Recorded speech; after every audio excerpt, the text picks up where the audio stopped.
अस्सलाम वालेकुम dear viewers, खुश आमदीद।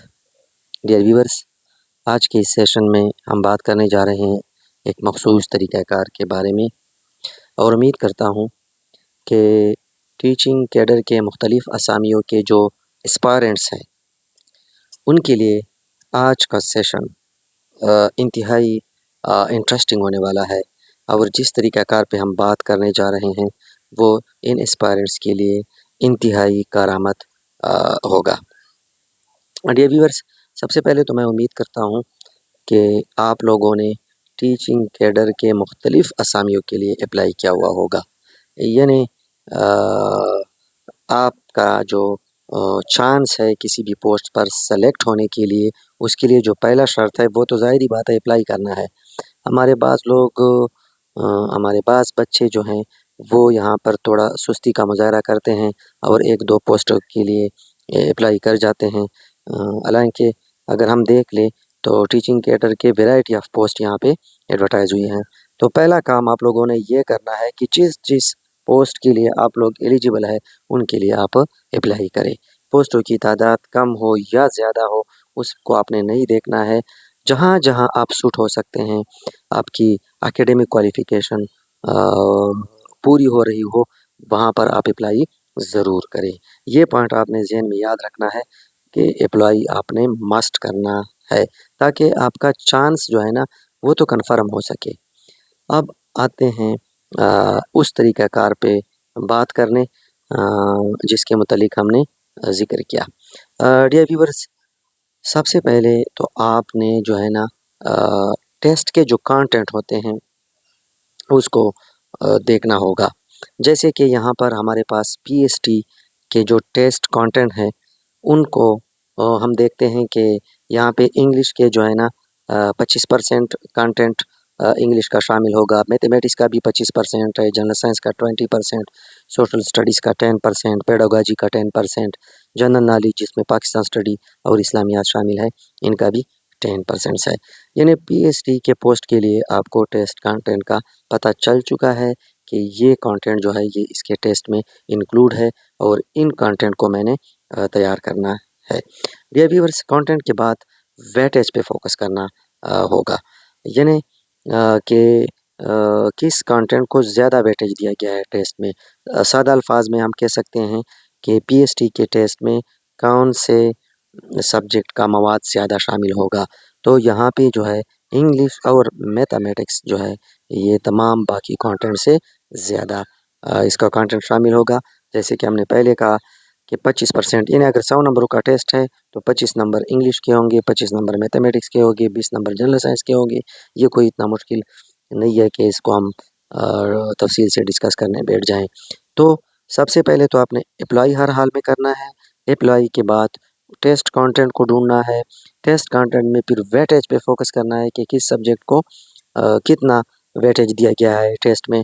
अच्छा, यहाँ पे आपको एक बात ये भी याद रखनी होगी कि ऐसा भी नहीं है कि आप इंग्लिश मैथमेटिक्स को तो तैयार करने बैठ जाएं और बाकी जो कंटेंट है वो आप बिल्कुल इग्नोर कर दें कि इसका वेटेज कम है तो इसको मैं बिल्कुल पढ़ता ही नहीं। ऐसा भी ये नहीं करना है।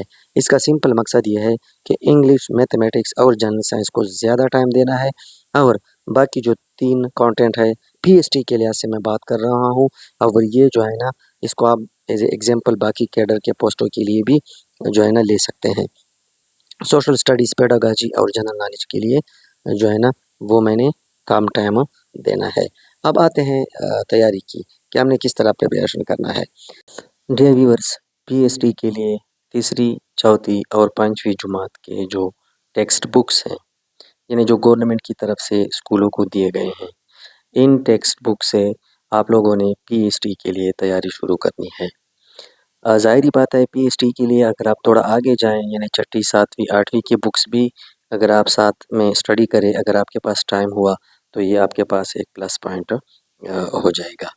इसी तरह बाकी कैडर जो सीटी है, सीटीआईटी है, एटी है, टीटी है, कारी है, एवन के एसएसटी है, इनके लिए भी आप जो है ना 6ठी, 7वीं, 8वीं, 9वीं, 10वीं के जो टेक्स्ट बुक हैं क्लासेस के वो आप लोगों ने पढ़ने हैं।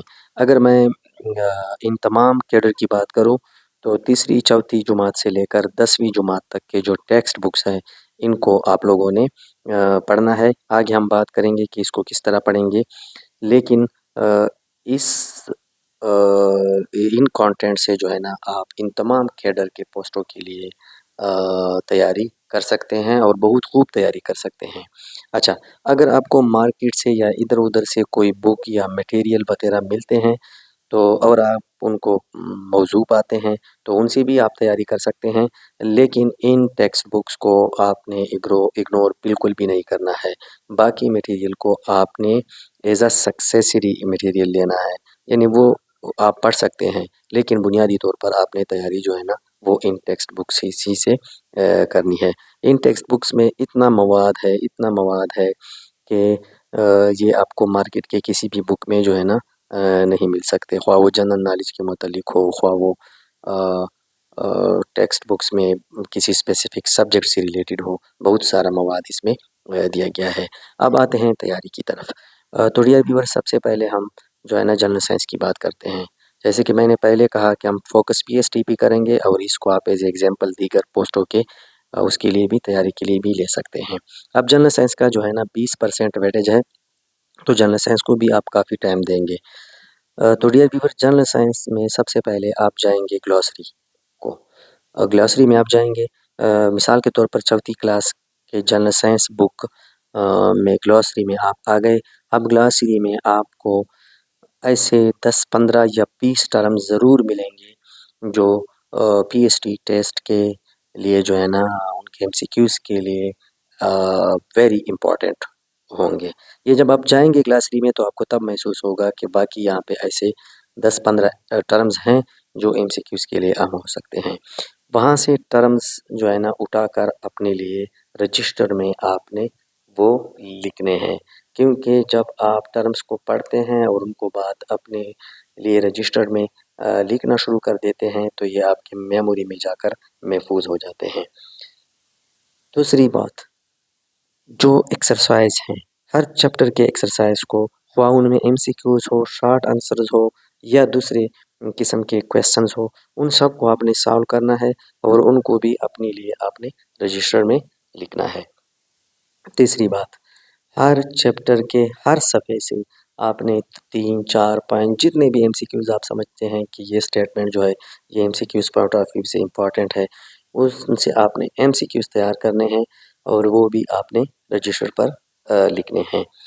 यानी ग्लॉसरी में जाकर आपने एमसीक्यूज ढूंढने हैं, टर्म्स ढूंढने हैं, एक्सरसाइज को हल करके आपके पास जो है ना बहुत सारा मटेरियल आ जाएगा और इसी तरह हर चैप्टर के हर सफ़े से जो है ना आप अपने लिए एमसीक्यूज उठाकर रजिस्टर पर लिख सकते हैं।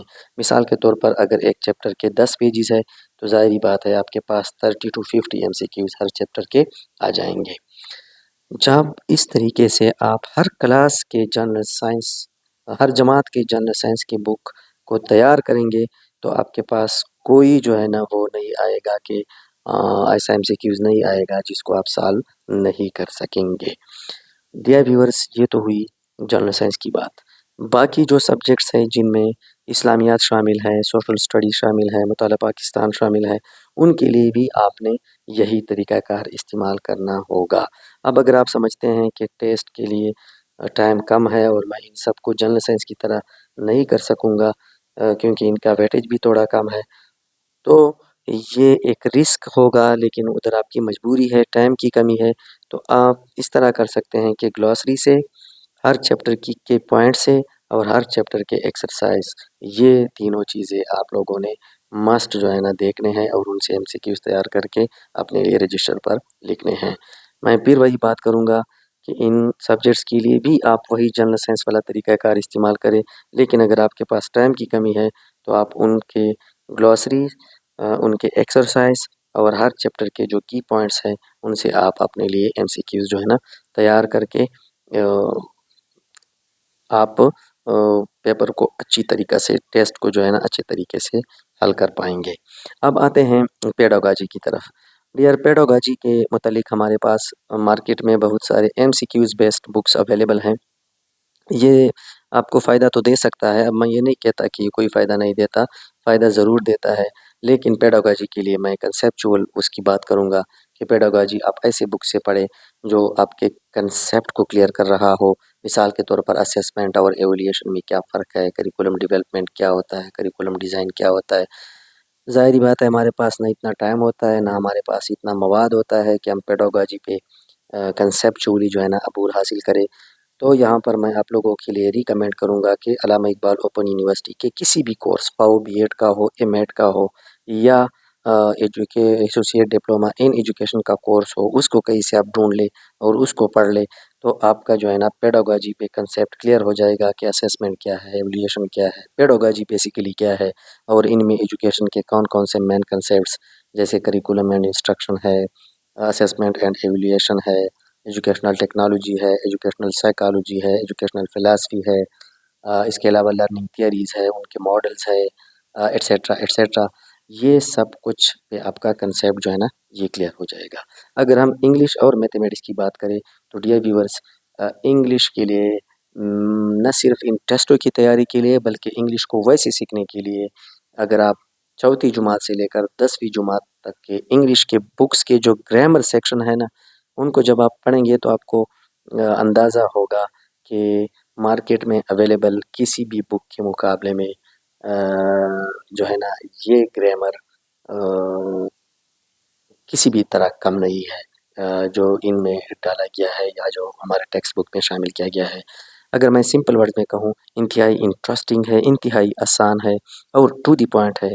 तो इधर-उधर के मार्केट के बुक्स पढ़ने से अगर आप इन टेक्स्ट बुक के ग्रामर पर फोकस करें, तो आपका न सिर्फ टेस्ट के लिए इंग्लिश का मसला हल हो जाएगा, बल्कि इंग्लिश आप आम लाइफ के लिए भी बहुत कुछ इन टेक्स्ट बुक से सीख सकते हैं। अब मैं ये नहीं कहता कि ये मार्केट में जो वेल बुक है उनसे ये अच्छे हैं, लेकिन उनसे कम भी नहीं है। अगर आप इनको thoroughly पढ़ें और सही तरह से पढ़ें तो आपका इंग्लिश का जो है ना वो मसला हल हो जाएगा। अच्छा, इंग्लिश में आपने फोकस करना होगा वोकैबुलरी बिल्डिंग, जिसमें वर्ड मीनिंग है, उनके अपोजिट मीनिंग और उनके सेम मीनिंग जो है उन पे क्वेश्चंस आ सकते हैं।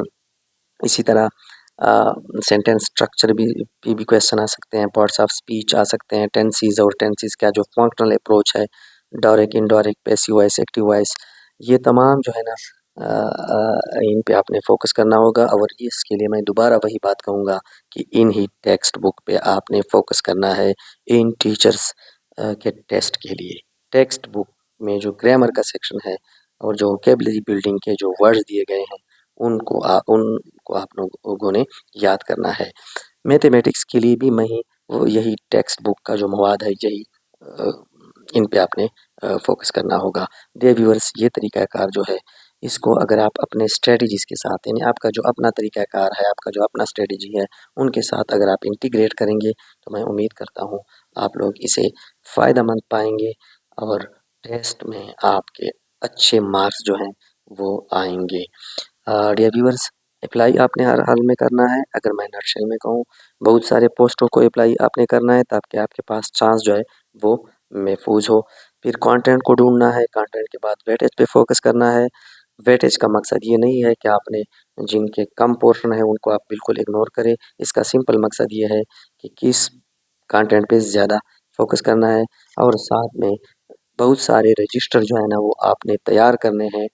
थर्ड तीसरी या चौथी जुमात के टेक्स्ट बुक से लेकर 10वीं जुमात के टेक्स्ट बुक्स तक ये तरीक़ाकार आप लोगों के लिए इंतहाई फ़ायदेमंद होगा। मिलते हैं नेक्स्ट वीडियो में, तब तक के लिए अल्लाह हाफ़िज़।